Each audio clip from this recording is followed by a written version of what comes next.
Hello, and welcome to my data meeting schedule. So we've got a lot to cover through in a very short time, so let's get going. So here's the agenda. Now, this is going to be for a mock-based presentation on a video production elective class within a high school, grades 9 to 12. And this is part of a pre-test data gathering. So it's split up into 5 meetings that would be contributed within the course within 2 weeks. Meeting 1, Introduction and Goal Definition. Meeting 2, Data Collection and Measurement. Meeting 3 is the Data Analysis. Meeting 4 is the Improvement Strategies. And Meeting 5 is the Improvement Plans and Control.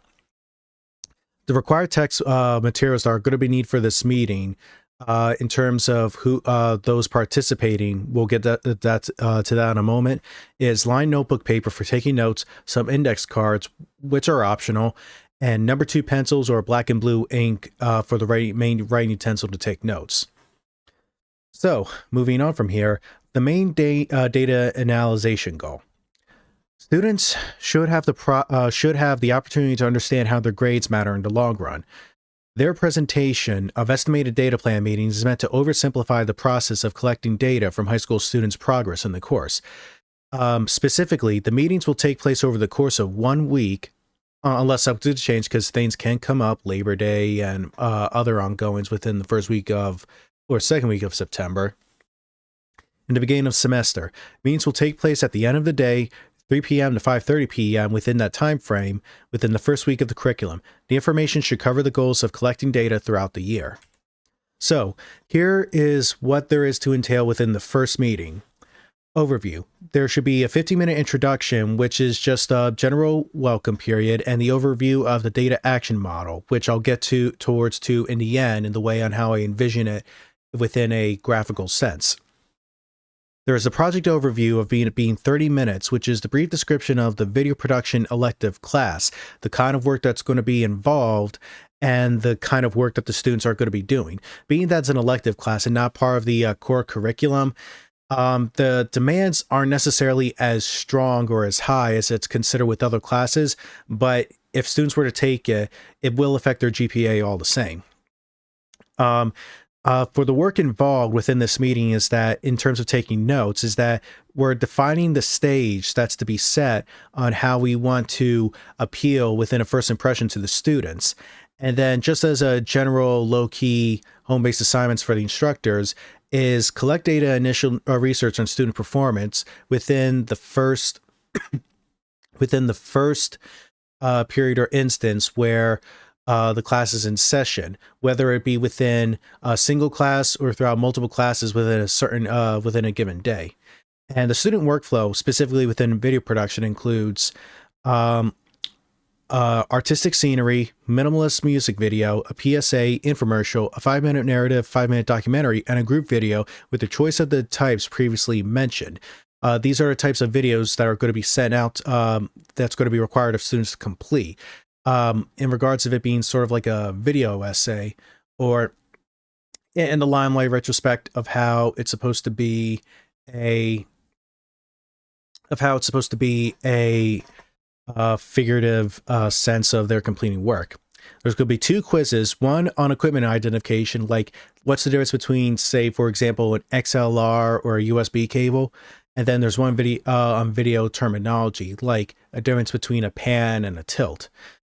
For the test, it's going to be delivered at the end of the semester, and it's going to combine the content of the quizzes into one exam. All right, the meeting 2. The progress review is basically going to carry over what we've learned from the initial startup data, from what we've experienced within the first day or 2 of analyzing the students, how they interact with their work, and how we get to know one another. The progress review is going to be that we check on the progress from the previous meeting. Then we're going to align responsibilities for data gathering, including assessments, attendance, and participation. There is several key players within this type of curriculum. I'm going to get to that in just a moment. But the work involved within said meeting is to identify key performance indicators for the video production class. As I've already previously mentioned, it's supposed to initially identify how exactly the kind of work that the students are going to be doing and how they're going to be measured. And in general case, we have the grading system right here. This is very common in a lot of school systems, if not all of them, to my knowledge.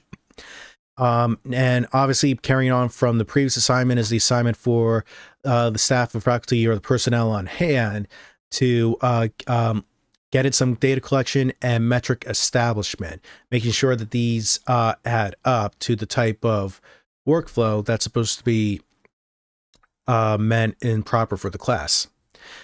Meeting 3 is another progress review, that being 15 minutes, unlike the data analysis being 60 minutes, which is where you're going to need to identify trends, patterns, and areas of improvement.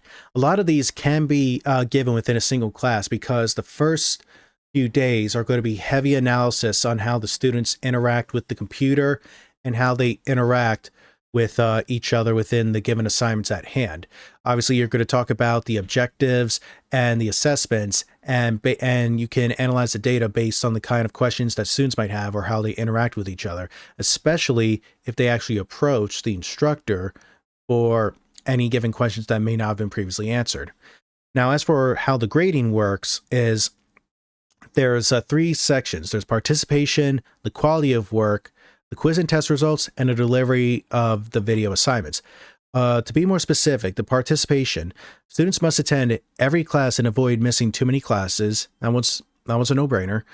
The quality of work, the video must meet most, if not all, requirements of a given video assignment. For example, if just simplifying it, if a video were to give if a video assignment were to be that a student were to conduct a type of analysis video that requires a red filter, but not all of the frames are red filters, as long as the red filter is initiated, that would still be acceptable, but it wouldn't be a solid 100. It would be in the limelight scope of it being a 90 to a 95, depending on how it's used. This is where the close analysis would have to come into play of the assignments and how it can be easily configured for students.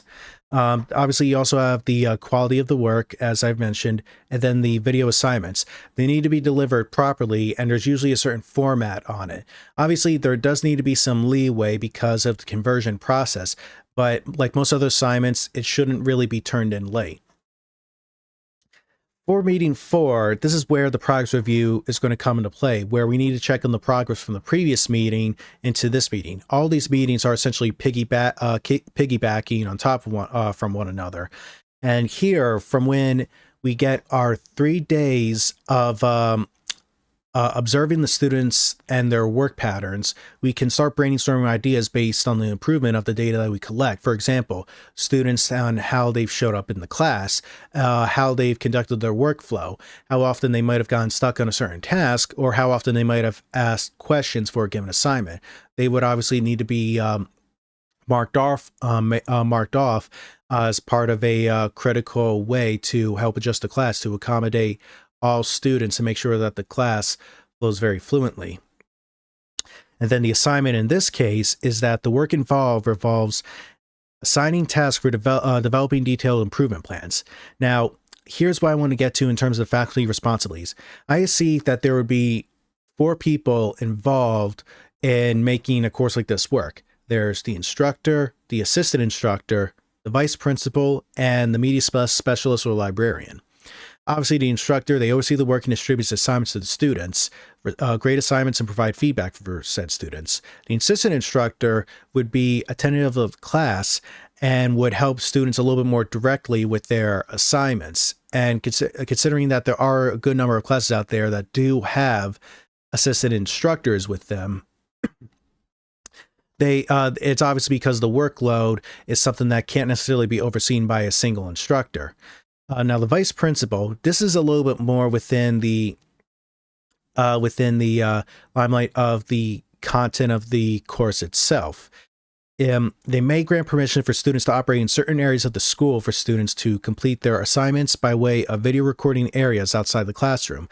What was also really interesting and what would work with this is that the vice principal would show that students are taking initiative within said class to work outside the boundaries, that obviously not outside the school grounds. That'd be a little bit ludicrous, but outside the boundaries of what would be acceptable within a school curriculum to get their work done.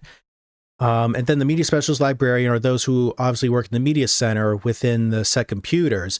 Now, unless the actual video content lab does have computers set in there, they can utilize any sort of technology that's available to help get the job done.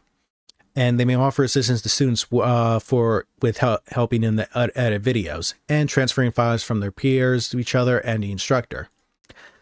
Now, meeting 5, the products review is just checking on the products from the previous meeting, and improving the plans is where we're gathering feedback from said data collective of the initial analysis. And then we're going to involve control measures to discuss strategies for sustaining positive changes. So like if there's a certain way how the class may not be working, but students may like it, even it may not necessarily help them in the long run, it will eventually have to shift. So this way it wouldn't really disappoint or upset their workflow, but also would work out for them all in a greater sense. Then we have the next steps in closing, where we have to identify the takeaways, like the things that where we have to understand about the things that will work and the things that won't work, and setting expectations for ongoing monitoring and evaluation. I also wanted to point out here within this chart is that there is some gains that come from it. For example, student classroom knowledge within this setting of a video content production elective shows that it gives them many different levels of creativity and showing their effort, because they'll work on something that they relatively would enjoy working on. Students that are utilizing formal sources outside of class shows the interest of the student to the staff of the lengths students will go for completing their assignments. I do apologize. This is a little bit of a misspelling, but I meant to say go the lengths in which they would get their work done. And then given straightforward guidelines, whereas they don't need to be very complex within the case of what you would get with a reading, writing, or arithmetic course. And therefore, students may not be as pressured to get their work done completely. Obviously, getting their work done is obviously important, but they don't need to be treated as though it's like the end of the world if they don't need to get anything done. Obviously, if they have to rework an assignment or make adjustments, that's where the instructor feedback is for. Now, this is the initial timeline. Now, this is what would be given within a September 2024 timeframe. Also note that some days are subject to change because schools operate differently, and events might come into play which could affect the purpose of these meetings. So within the week or going into 2 weeks, or at least a day into the next week, is we've got meeting 1 on Monday, September 12th, or meeting on Tuesday, September 3rd. Meeting will consider the number of students in the class and the pace at which they may work and complete assignments. Meeting 2 would be on Tuesday, September 3rd, if not on meeting 1. This meeting will pull together thoughts and ideas from what the instructor and their associates know about the state of the class from the student's introduction to the course. Meeting 3 will be on Wednesday, September 4th, discussing the data plan to use for monitoring the students and their work pace, and mention if anything needs to be altered for a proper data mapping. For example, a student might need to be able to work at a slower pace, and one student might actually work at a faster pace. And because of this, it might be a little bit hard to accumulate the right kind of data that is needed to give a good summary on what's to be expected from the students of the class, and how the instructor can adjust their workflow to accommodate all said students to make sure that they're paying attention and that the work is presented very clearly and cohesively. Now, near the end of the week, we have Thursday, September 5th, which could be pushed back to Friday, September 6th.